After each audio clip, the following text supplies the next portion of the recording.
Good morning on this Sunday in the 15th week of Ordinary Time, continuing on in the Gospel of Mark. Over the last couple of weeks, the focus was on the action of Jesus, which this week we can say is his action as well. But he's also bestowing something onto the 12 that he's gathering. Okay, so the last couple of weeks we saw Jesus's power over nature, power over evil, power over illness and death. Those are like the last 3 weeks. Okay, starting with Jesus calming the storm, then he healed a woman with hemorrhages, then he raised Jairus' daughter from the dead. And then last week, we saw the people in his own hometown who heard this, who maybe some were even witnesses of this, and yet his hometown people, the people who he grew up with, rejected him. So Jesus demonstrates his power, and yet people rejected him. This is what the 12 has been observing. The early church formed right here. This is what they observed and what we observed over the last couple weeks in the Gospel of Mark. Now Jesus takes this and now he's going to send them out. Okay, so today's gospel begins with, first of all, Jesus summoning the 12 to himself. Okay, so our discipleship forms not necessarily by our choosing, even though we say, okay, well, my parents raised me, or I joined the RCIA program, I made the decision. Yes, but ultimately, though, the response, the call that is within us is an invitation from God. Whenever you feel like, okay, now it's time to get involved in my faith. Now it's time to grow in my faith. Now it's time to join the faith. Okay, remember, it's a response to Jesus, to God summon you to himself. Okay, so he calls the 12 to himself, and then he's going to send them out. Okay, the Greek word for sent is apostolico. It's where we get the word apostle from, which literally means sent. Okay, it's also where we get the idea of the mass. Okay, the mass in Latin at the very end, to go forth, the mass is ended. The word means to send forth, to send out. Okay, so we're not even called to live in the actual church building per se. We come to the church, we receive the sacraments, we're nurtured by the word and by the sacrament of God.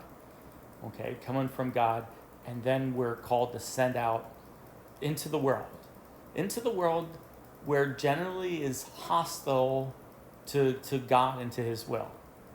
And that's what Jesus is sending them out, because the very first thing he does as he sends them out, he gives them authority. He gives them his power. Or power over what? Over unclean spirits.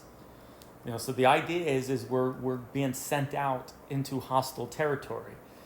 We're being sent out into a world, but a world that is fallen. So in our neighborhoods, in our workplace, in our shops, anywhere else, out in the world, okay, over the internet, okay, sent out, commissioned by Jesus, sent out, again, authority, okay. We're to be conquerors of sin first and foremost in our lives. That's the first witness, okay. This is why it's always a scandal, starting with our church leadership, starting with us, the whole idea of scandal. We sin out in public, and that hinders the message that we're saying. We say we're Catholic, we believe in God, all this other stuff, but sometimes our own faults with sin can also lead others astray. Okay. With that, then, as he gives them the authority over unclean spirits, they're instructed what? To take nothing for the journey, but a walking stick. Why a walking stick? Again, because they're being sent out. Okay, they're walking, they're moving. No food, no sack, no money in the belts. Sandals. Okay, why? Because they're walking. All right, but not a tunic.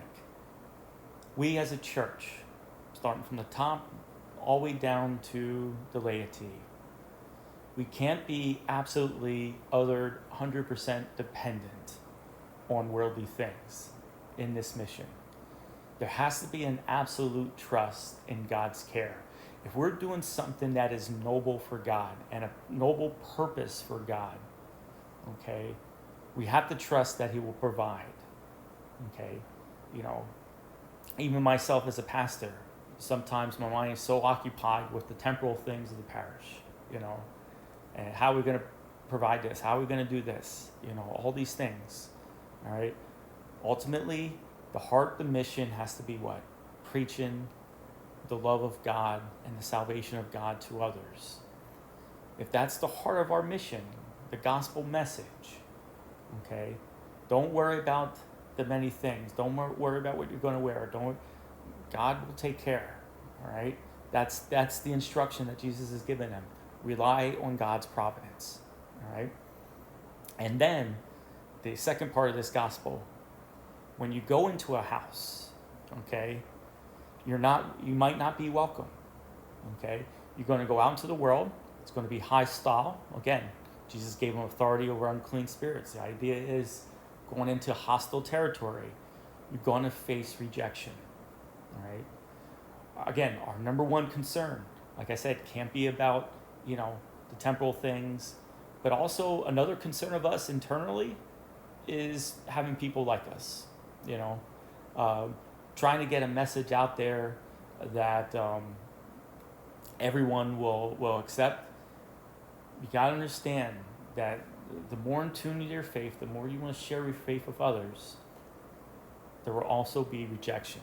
Remember, last week, Jesus was rejected in his hometown. It's almost like Jesus needed the apostles to see him be rejected, to know that it will also be a part of their ministry. A lot of things that we do and a lot of good charitable acts that we do, and still people, for whatever reason, will not believe. Okay? Don't get caught up in it. Don't let it discourage you. Don't let it make you lose your faith. Okay? Jesus is warning us and telling us rejection will be part of the life of the gospel. And he says, shake the dust off your feet. Move on. Okay? Move on. It's okay. All right? It's going to happen. And then finally has the 12. They drove out many demons, and then they cured the sick. I also forgot, very importantly, they went off and preached repentance. Okay? The message is that we are not okay. All right? You got to remember that. You know, sometimes we start at the starting point, oh, you're okay, I'm okay, everything's not, that's not the message. All right?